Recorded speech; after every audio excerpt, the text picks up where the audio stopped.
Welcome to the American Education Report, coming to you from the campus of The Ohio State University. A perfect setting for us to spend the next hour getting you and your family ready to go back to school.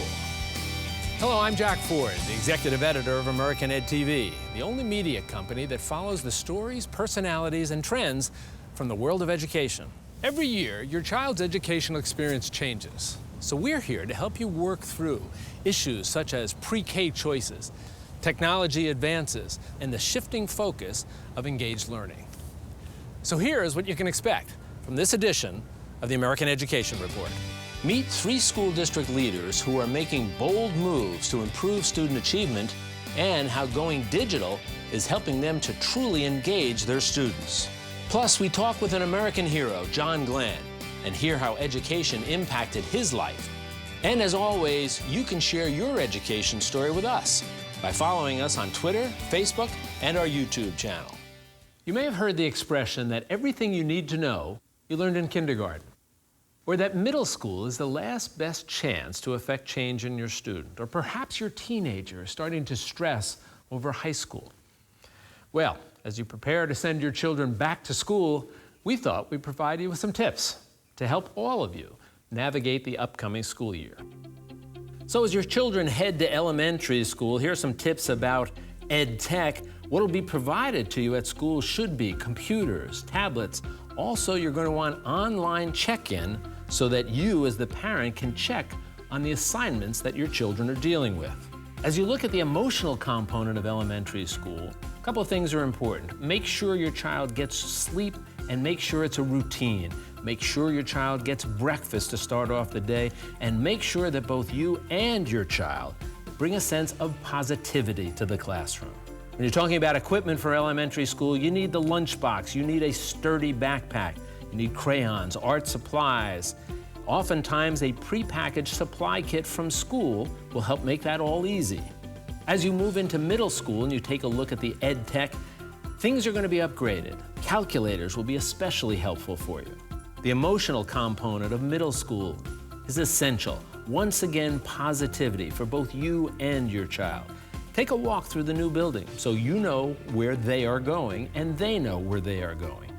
Number one concern in middle school, perhaps as with most of life, make sure you can find someone to eat lunch with. Equipment needed for middle school changes a bit. You need a sturdier book bag. You're going to need a binder or an organizer for all the different subjects your child will be dealing with. And now high school, ed tech, once more, advancements, computers, tablets, smartphones will be helpful, and apps will be absolutely necessary. For the emotions of high school, it may well be a bit of turmoil. So once again, positivity is necessary. You need to bring it, your child needs to bring it. Understand their independence. It's a different time for them. It's a growing time for them. However, you still need to be there for them. They're still children, and they're still going to be nervous. And in high school, the equipment is going to be different. There'll be specifics that you'll need for different classes and for different teachers. Backpack, once again essential. You're going to be carrying laptops and a variety of books back and forth from school. Teachers are the lifeblood for our students. And at American Ed TV, we celebrate just how important they are. Here is National Teacher of the Year Sean McComb from Baltimore, Maryland, talking about what parents need to know to help their children succeed in school. I think the one thing I would say to any parent is to remember that we want to build a partnership with you. Particularly as a teacher of high school students, I have a lot of parents who think that this is, they are 15, 16 years old. The student needs to be able to do it on their own. That is a time when students need you as much as ever to support them, to ensure the importance of what they're doing in school, to be a partner in that process. Some of them are facing a level of challenge they've never seen before as a student, and they might struggle with that change. We should be sure we're partners in that process between the teacher, the parent, and the child to make sure we're all working together for their good. And I think it's important that parents remember that even when they're no longer on the PTA maybe, that we need them to be involved in their child's life, that what happens at home to support what we're doing in the classroom and vice versa really needs to all be in sync, and we need to work together to help give kids the best opportunity they can have. Coming up, we'll meet 3 innovative business leaders who are taking what they learned in the boardroom to create no-cost products to prepare today's students for tomorrow's jobs. And later, we'll show you teachers perfecting their skills. All that and more as we get you and your family ready for classes.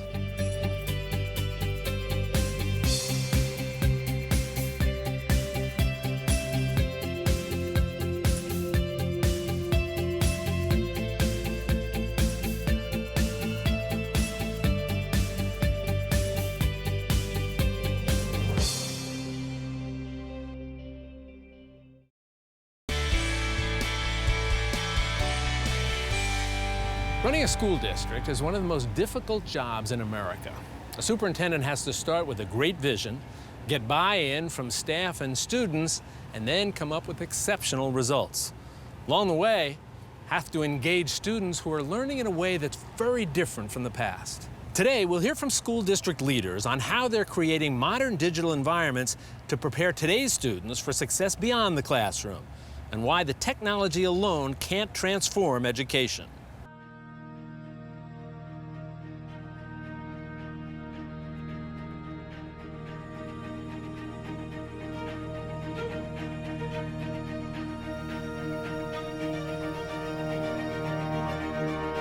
Today's learners are very different in so many ways than learners of the past. The capacity for our children today to learn and to achieve far surpasses anything we've ever seen. I remember when I was in college, we were still working on a typewriter. All of that's changed, and what you see now is not only do students need a strong knowledge base, they now need to be creative thinkers, innovators, problem solvers. They need to be able to work together in teams. They need to be actively engaged throughout the entire lesson, and not only the lesson at school, but they're taking the learning home, and they're learning in ways we never had the capacity to learn. We didn't have the tools or the devices or the expertise. Students are doing in elementary school now what my generation did in junior high or middle school. Students are doing in middle school now what my generation did in high school, and high school students are now undertaking college-level subjects as early as the 10th grade. So the level of academic rigor that our students are engaged in daily now is much different than it was 30 years ago, 20 years ago, or even 10 years ago. Nowadays, students come in ready to learn, and particularly as it relates to digital content and digital learning. So teachers have to be on their toes from the time they walk into the building, because children are digital natives. And as such, they expect to be entertained much more so than I did when I was in school. So thinking through how to plan for our learners really requires a different set of skill sets on the teacher's end. And it's our job, to make sure that we're giving teachers the skills that they need. Because now, when you look into our classrooms, we have such a diversity of learners, and teachers have the capacity to harness that learning if they can empower students to learn. A teacher really needs to understand who's sitting in front of them. They have to differentiate, to understand the needs, and create relationships with students to be able to really fulfill those types of requirements. And so it's no longer a four-wall classroom. It's really something that is very engaging and allowing students to pursue their passion, to work with others, to really think in terms of a global perspective, and that's really what we're asking our teachers to do. With the introduction of so much technology, it's important that teachers not only know how to use the technology technically, but they know how to incorporate technology into really meaningful, powerful lessons. And that's two very different things. It's one thing to be able to understand how it works, another thing to transfer that into an outstanding lesson where kids are interacting and engaging. I think there is a false belief that we're going to simply be able to hand somebody a device and they're going to glean all their education from that device. We already know that that is a recipe for failure. Our students don't do well when you simply give them a device and electronic content. They do best when it's viewed as the means rather than the end. And it is best used when it's supported by an actual classroom teacher. We talk about creating problem solvers and innovation. Innovation just doesn't mean to bring in the technology. Innovation really means to have the creative power to solve problems, brainstorm, come up with solutions, and then do it all over again to make it better, right? And so as we think in terms of technology, it certainly opens the doors, but a teacher who will allow students to explore and to be able to come up with their own solutions is really creating those critical thinkers that we need for our world. I'm extremely optimistic about the U.S. educational system because, in America, we are striving to educate all in an excellent manner. And there are very few places in the world that have that lofty goal. What makes me so excited about our promise is the fact that we give all students access, we give all students opportunities because we have the will and we have the skill to make sure that all students do learn at high levels.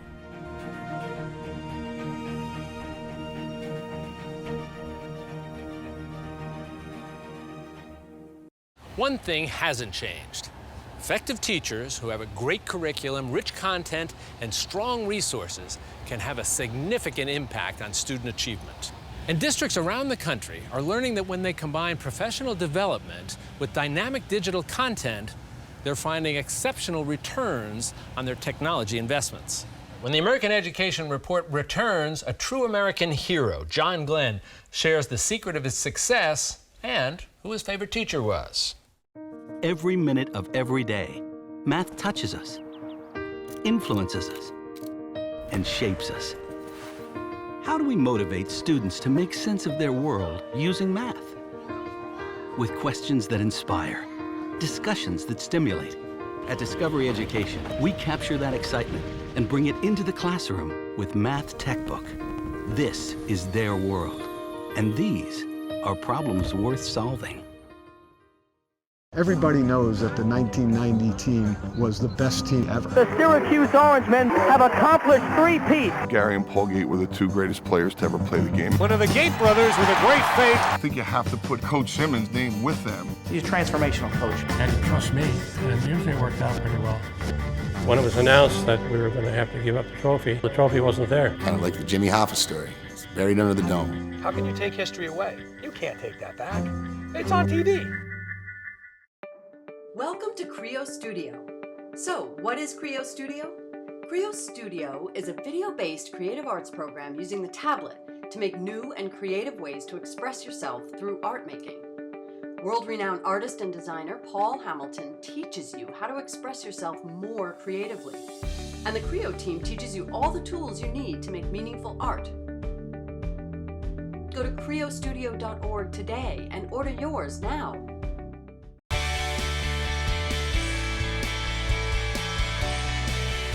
Welcome back. American Ed TV was recently at the Battelle for Kids Educators Connect for Success Conference, where we had a chance to take a tour with their CEO, Jim Mahoney. Let's start off talking about the conference and what's going to take place here, and perhaps more important, what do you hope people will take away from it? It's funny. This morning, earlier on, I talked about, there's a wonderful psychologist who's written a lot of books called, his name is Martin Seligman. And he's the father of modern psychology, or positive psychology. And he talks about the importance that happiness is a precursor to success. And he said there's three things can be measured in three components: engagement, meaning, and pleasure. So to all of our attendees, and we have over 1,000, we hope that you get all three. The pleasure of networking with other people, but real engagement. There's over 100 sessions here. It would be impossible to be an educator and not come here and get some thoughts other than your own to help you. And then meaning. So you think, how can I make this work back where I am? So I think those are the three things. I hope people have fun. Yeah, and when you look at these types of conferences, my sense is that question of what can I take from here and take it back to my school, and how can I make this work? It seems to me that that's in many ways, that's the biggest challenge for a conference like this. It would be, I think, impossible for somebody in a school district in Ohio, whether they're in an urban setting, rural, or suburban, to not find sessions of people like them. Because sometimes people will say, well, that works in a place that's more affluent and they have more resources to do that. That won't work here. But we have a mixture of all those. So you absolutely can find people who are doing things that you want to do, who have thought about it differently. And that's the power of sharing ideas. I often say to people, look, if you and I trade ideas, now we have 2 ideas. And that's so much better than if you and I think alike, one of us is useless. Now, if we think... we could use that for everything, not just education. We should get that into the world of politics and get people to share some ideas. What is the thing? If 2 people agree on everything, one's useless. Now, if 2 people disagree on everything, they're both useless. Yeah, let's send that to Washington, shall we? And I would think here, especially for Ohio, because you look and you must have not only huge urban school districts, but I've got to believe you've got something still akin to the one-room schoolhouse. You know, probably not that small, but I will tell you, Ohio is a microcosm of this country. Anything you see happening in this country, successful or not successful, there are replicas of it in this state. So as you go across, and again, not only sessions that you attend, but it's just true. It's why even in politics, Ohio is so important, because you have every kind of community in Ohio that exists across this country. You have little burbs, like I grew up in a very, very small town in rural Ohio. You have affluent suburban areas. You have great cities. You have all of those things. And the kids who come to school at this university, where I went many, many years ago, it's changed dramatically. I'm not going to ask you how many years ago. But it's still a great university. You have educators from every level, educators, administrators, all coming here. If parents had a chance to wander through what's going on in this session, what would they come away with? Yeah, that's really interesting. Actually, I think depending on the sessions they attended to, I think they'd be encouraged. They would be encouraged to see teachers and administrators thinking about how they can do things that create student benefits. Because at the end of the day, it's not about changing. We can change lots of things. And sometimes we confuse activity for accomplishment. Not all change is progress, but there cannot be progress without change. And I'd like to think that there'd be parents going, boy, I'm happy that people are thinking about my kids in those ways and what they can do to make this more personal, more customized, how they can utilize technology to fit in pieces, to make it engaging to kids and interesting. I think they'd be encouraged if they went to this. Do you think that there is, and you've been involved in education for many, many years at all levels, teacher, principal, superintendent, now as a guiding force here for Battelle for Kids. Are you seeing a sense of maybe even pessimism in terms of parents and what they're hoping for their children coming out of our current education system? Or is that too dire, I suggest? No, again, does that exist? Yeah, and it exists with lots of educators. In an era in which we've made standardized testing so important that we've sometimes, our speaker this morning, it was so refreshing to hear somebody talk about creativity and someone who grew up thinking differently and their own experiences as a kid. So I think there's some of that. There's no question about some of that. But I think people who get into this field still feel a real sense of calling about it. They want to make a difference. And those are the people who are here today. And they don't allow themselves to just get mired down in the muck and stay there. You have those moments, and I think we have those moments. Out. Yeah, because at the end of the day, they're with a group of kids, and with a group of kids don't care. I met with a group Friday, and I said, let's just pretend it's 30 years from now. And the class of 2015 is now having their 30th year reunion. You think they're going to say, well, I think that was the first year the new park exams were administered in Ohio. We added one-to-one tech. That's not what they remember. What they remember is you. And it's, what is it, David Brooks talks about eulogy resumes and virtue resumes. And that the one we build on our achievements, the other is what people remember. It's, you know, our kindness, is whether or not we listened to somebody, whether or not we reached out to somebody. Those things still matter. Well, it's funny, and I will look back now, and I've got a 50th high school reunion coming up in a couple of years. I'm going to have a 45th college reunion coming up in a couple of years. And when people talk to me about my education experience, and very small public high school, 100 kids in my senior class, then I end up at Yale University, which was sort of overwhelming to me. But when I look back at my education, it's not courses, it's teachers. Sure. I remember coaches. individual coaches and teachers, the individuals who you could tell really wanted to embrace your future and made a difference in your future.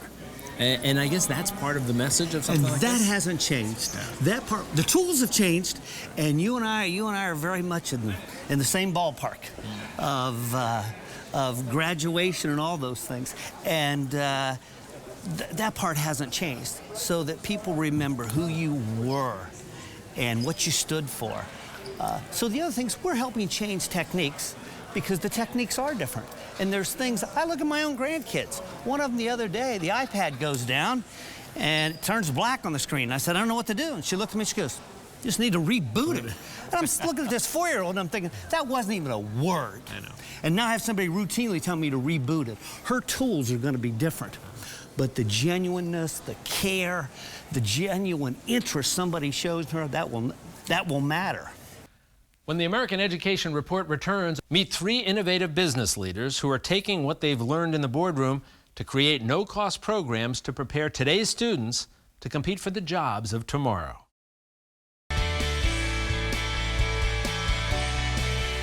When you say the words American hero, you can certainly think of John Glenn. We recently had a chance to talk with him about the importance of education in his life.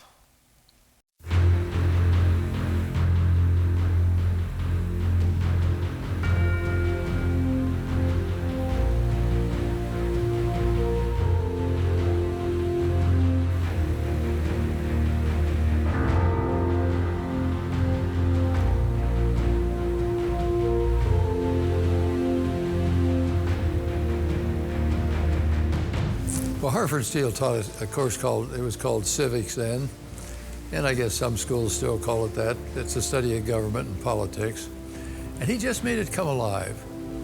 I used to look forward to his classes and look forward to the illustrations he'd always had, and the things that he would tell about how one event in history affected another, and how individual lives were important.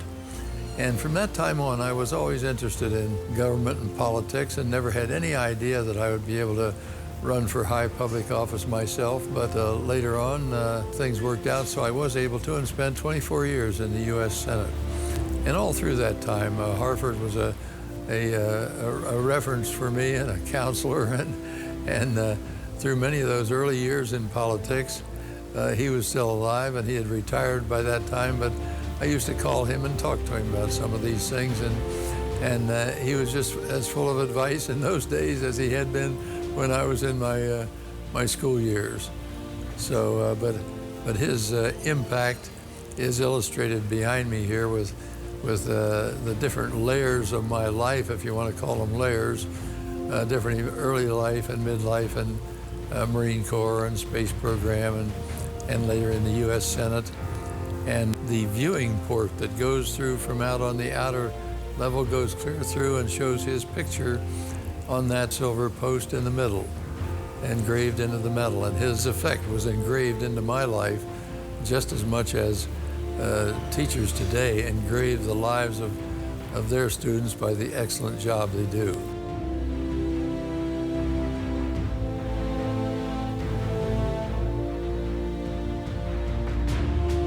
Well, we think about it, that our teachers' effect on lives, individual lives, will determine what those kids make of themselves when they're out and have jobs, and what kind of a life they'll be able to lead, and we think about that.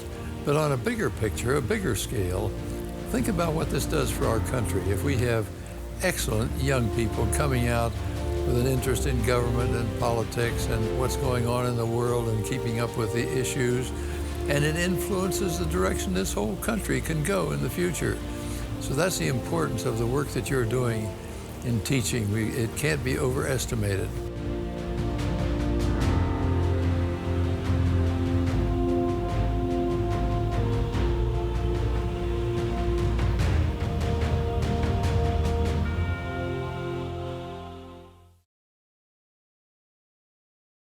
John Glenn is not alone in valuing the impact teachers have in and outside the classroom. Here's more from Battelle for Kids as we continue to celebrate education.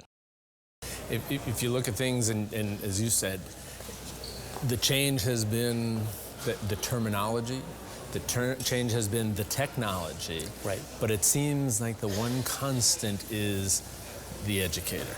Yeah, and we have a chance to personalize in ways we never had when you and I went to school. There's something sad when Jiffy Lube knows more about my car than some schools know about their kids. And the idea of really getting to know kids and what their strengths are, what their assets, that it doesn't have to be a one-size-fits-all, that we can help to accelerate their own learning, and the tools we have today to do that are incredible. And I think learning is going to be the currency in the future. It's not always going to be how many degrees you have. What can you do? What do you know? So I think this is an exciting time, really. Let me take you back through your history, and it gives us a backdrop for change here. Tell me about, you got started in the classroom as a teacher. Right. Tell me about that progression. I taught and coached in a very, very small school district along the Ohio River. I sometimes laugh and say you couldn't have taught anywhere in Ohio and made less money. That was true. Had great kids. And it was a very resource-poor school district, so as it turned out to be a huge advantage because you had to invent, you had to create. But we had great kids, and it solidified how much I thoroughly enjoyed this. And then I went to a rural area and served as a principal at a couple different levels, and then superintendent. So much of my experience was in rural areas. As a superintendent, today's education world, what's the role? I think the role was the same as when I took my first superintendency. It's really to create a vision for what could be. It's not just to solve problems, because the truth is you're going to be beset with every kind of problem you can imagine. They've changed. It would have been unthinkable for me as a student to have kids bring guns to school, violence. But yet, as a superintendent, that's become a reality.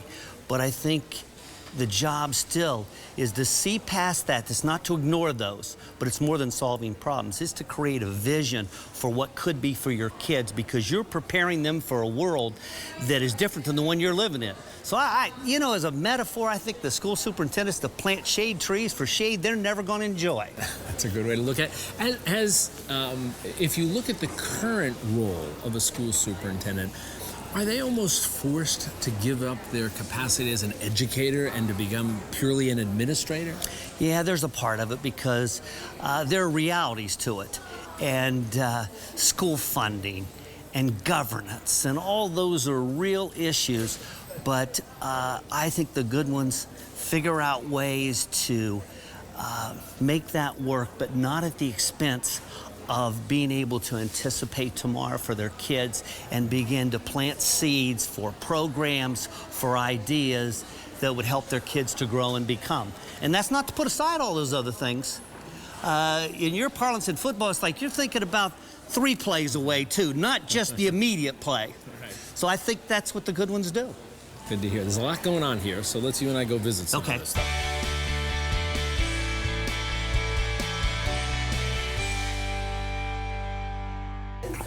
You know, here's one to think about. It's interesting to take a rural area, because this is like one example, because Stark County is Canton, Ohio. And, but if you take rural areas, picture a regional workforce, because so we have 2-year schools and 4-year schools, and we have K-12. And what we're trying to do with this Pathways is to connect all those dots, so it's a system. It's not just random acts of improvement. That one over there. Right. Let's get them together. How can we combine this to so we're really solving some workforce needs, so that I'm preparing kids for something that actually exists. Right.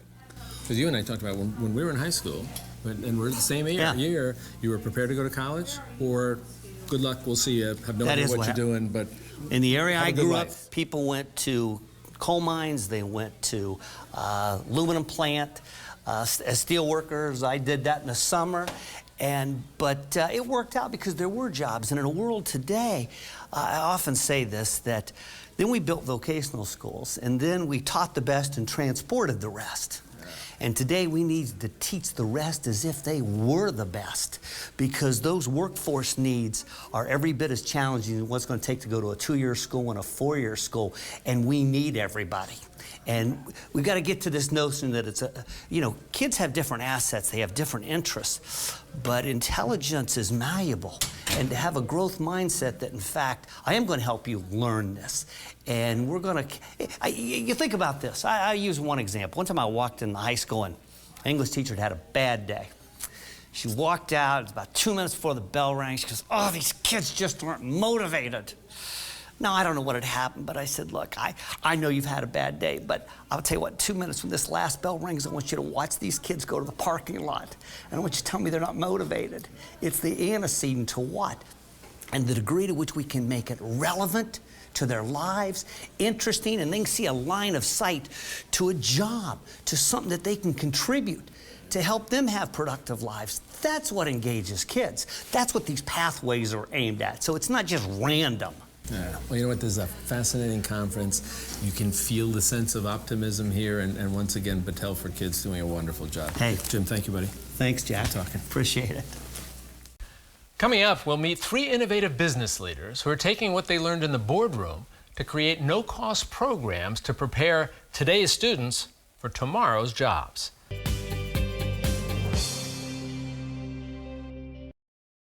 The universe is filled with unsolved riddles, mind-bending paradoxes, and amazing events. Now join Neil deGrasse Tyson, America's most acclaimed astrophysicist, in exploring the secrets of space and time with The Inexplicable Universe: Unsolved Mysteries. For a limited time, get the entire series for just $19.95.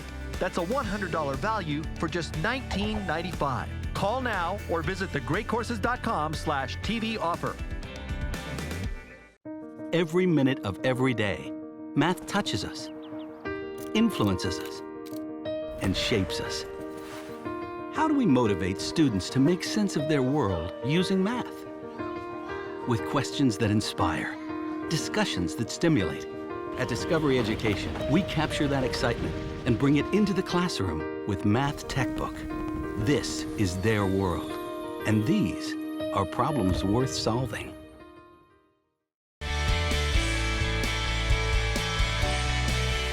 We've seen innovative educators striving to create modern digital learning environments to better engage today's 21st century students. Yet we know that today's educators don't always have the resources that will allow them to engage and inspire these young learners. So we pose the question, can the business community play a role in supporting educators? Well, by investing in the creation of free resources and programs designed to augment existing curriculum, companies across the United States are making a difference in the lives of children in their classrooms. Companies are stepping up to help fill voids, making it possible for engaging resources to exist in areas where there's little or no state funding, and in often underfunded areas such as STEM, financial literacy, and online safety, to health and nutrition, the environment, and in programs that make connections between what students are learning in school to future careers. The next segment profiles several innovative companies that are supporting educators in their important work to meet the needs of students today to better prepare them for tomorrow. As the years have gone by, more and more corporations are really gravitating towards education. And we're really seeing that it's something that no one person, no one foundation or corporation is going to fix, and we're going to have to figure out how to do it together. To sit this one out is really not an option for corporate America today. We have to be at the table together. We have to listen to our government peers. We have to listen to our nonprofit peers. And most of all, we need to listen to parents and to teachers to better understand what we can do better. There is a gap between what government and what business can do in the community. And so it's important for businesses and foundations to help fill that gap by supporting the nonprofit sector. We made a big focus in 2012 with the Clinton Global Initiative, and we launched Earn Your Future. And it's now a $190 million commitment specifically around financial literacy and helping students and teachers and parents really have more fundamental understanding of what it means to be financially responsible. Teachers wanted to be able to teach financial literacy in classrooms, and parents wanted that to happen, but only 22% of teachers actually felt confident enough to be able to do that. For PwC, the bulk of our professionals, they're financially savvy, and we really felt that we could get in there and really be able to bring systemic change in this area. They go in with lesson plans to really work with the teacher to help students understand not just the math behind financial literacy, but really understanding the behaviors. One of the things that I think is really interesting is for students to really understand the power that they have. There was a student, Miranda, she worked very closely in the classroom, and right now she's started her own business. And so she is selling earrings and selling jewelry and actually financially helping her family, but also understanding the value of being an entrepreneur.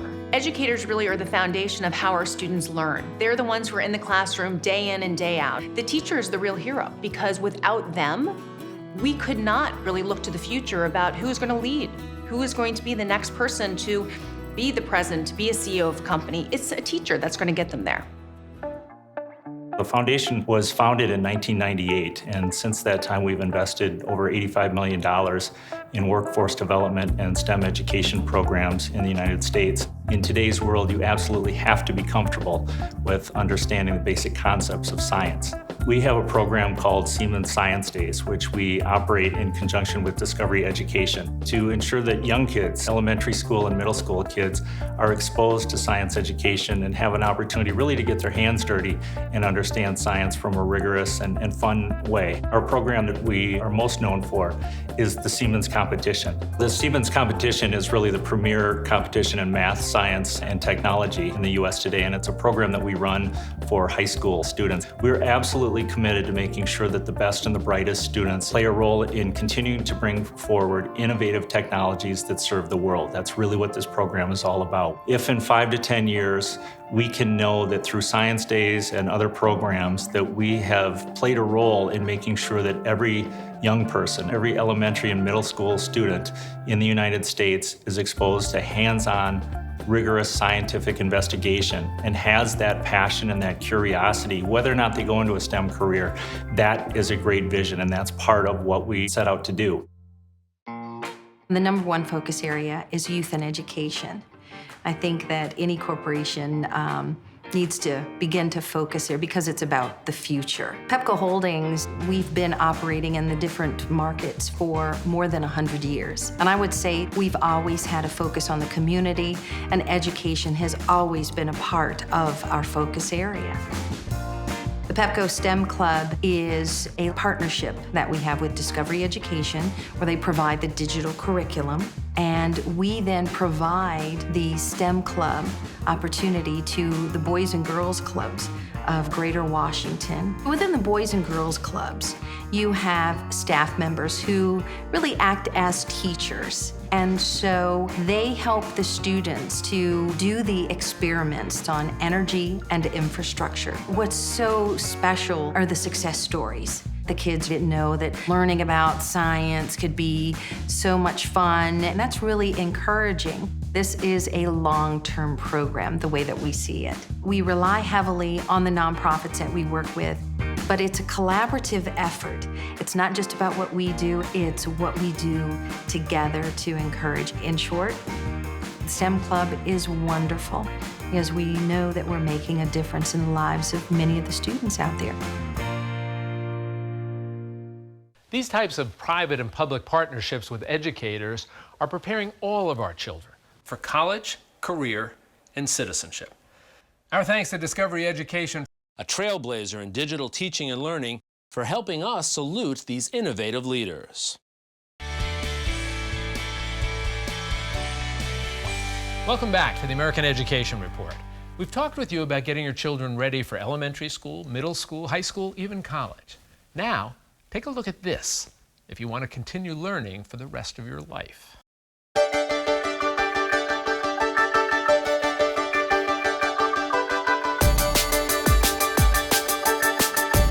Hi, I'm Ed Leon. I'm the Chief Brand Officer of the Great Courses, and today I'm going to take you on a tour behind the scenes of how we make the very best in lifelong learning.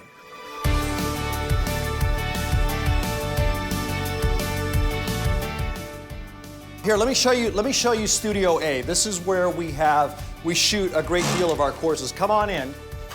Right now we have a course in here on Eastern history. And as you can tell, we've got it set up like a professor's den or a professor's office.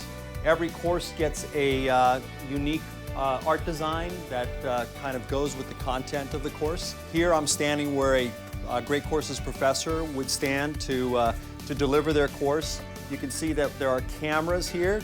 There are 3 cameras in the studio that the professor addresses as if it was a student in the back of the class. So we have cameras here, then there's also the script for the course is on the camera so that the professor fully prepares the course. What we figured out over the years is the best way to come up with awesome, engaging, great courses is to consult our customers about what they want to learn. Then the next step is that we scour the country, the world even, to find just the right professor to teach that course. A Great Courses professor is, number one, the best of the best.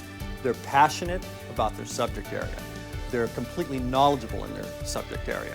They've been teaching it for a long time and they have teaching awards. They're from respected universities.